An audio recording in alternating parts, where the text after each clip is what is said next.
Hi, I am Biswajeet from IIMI. The topic for today's discussion is politics or business, the ideal way to contribute to India. Before going deeper into the topic, let me introduce myself. I was born and brought up in Bhubaneswar, Odisha. I have been exceptional in academics throughout my career. Being a gold medalist and the best student in my batch is being the testimony to this fact. After my graduation, I moved on to IIMI to pursue the higher studies in management.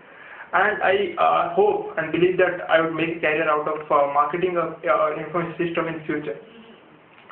Apart from the academics and studies, I am very interested in writing, reading thriller novels and watching movies. I am a very passionate writer. My articles and blogs have been published in several places. One of them is an international magazine which is published in last September. And coming back to the topic of the discussion for today, the topic is very interesting. It's quite pertinent to the people like us, the youngsters. I mean, there is India and we have to contribute in several ways. I mean, we are contributing in several ways, but politics and business seems a bit of alien to the people like us. But what is the way forward? Let's take a distinct view about it. From the historical perspective, the society as a whole has two basic pillars. One is administration and another is economy. Take the example of any past successful civilization, maybe Roman civilization or British Empire. They were powerful, they were successful because of a particular structure and success in these two key factors. And what these two factors synonymous to? Business and politics. Business being the economic factor and politics being the administrative factor.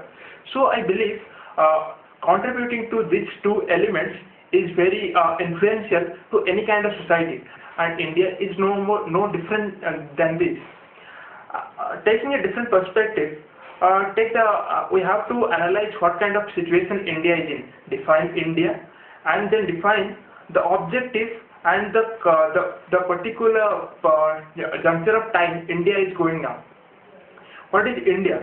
It is the collection of people, collection of society. And what makes the plot of the image of India interesting? It consists of non-homogeneity and diversity. There are a lot of people, rich, poor, literate, illiterate, and from different part of religion and culture. That makes India interesting. And the several factors of India that concerns us now are like the following. There are literacy and there are growing illiteracy. There is communal harmony related issues, increasing complications in foreign relations, economic stalemate, and whatnot. And in this crucial juncture of time, India is going through a reformation phase. And what are we expected to contribute to it? What kind of ways we can contribute to it? We can act at the grassroots level, or we can act at the strategy formulation level. See, there are two kind of people in the whole universe throughout the time eternal. The one set of people who make the rules, who are innovators, who are trendsetters, and another set of people who follow them, who are followers, who are implementers.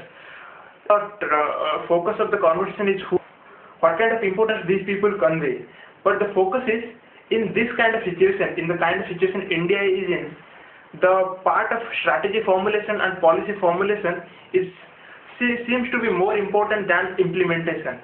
I mean, we have to give the direction that India is going to take in the next 10 to 15 years.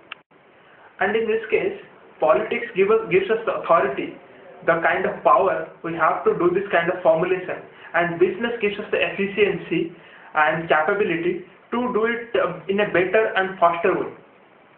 So I believe in these arguments, politics and business are the best ways we can contribute to our nation.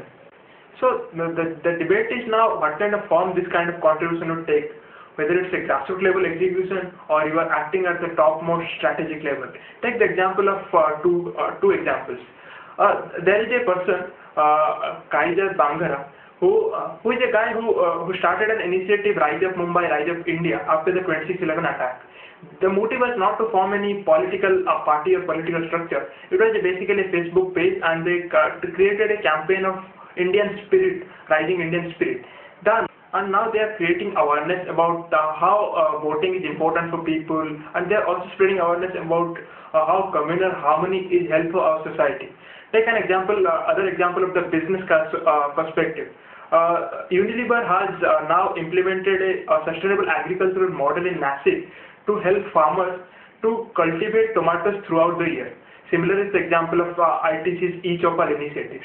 So the basic focus point in this case is you can act at the rural level, at the grassroots level, or at the topmost strategic ministerial level.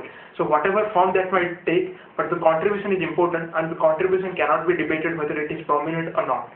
And finally, coming to the end, I don't think it's an easy path, whether business or politics. It's not an easy path, and it's not for the faint-hearted ones. So you have to be courageous enough to enter into these two fields.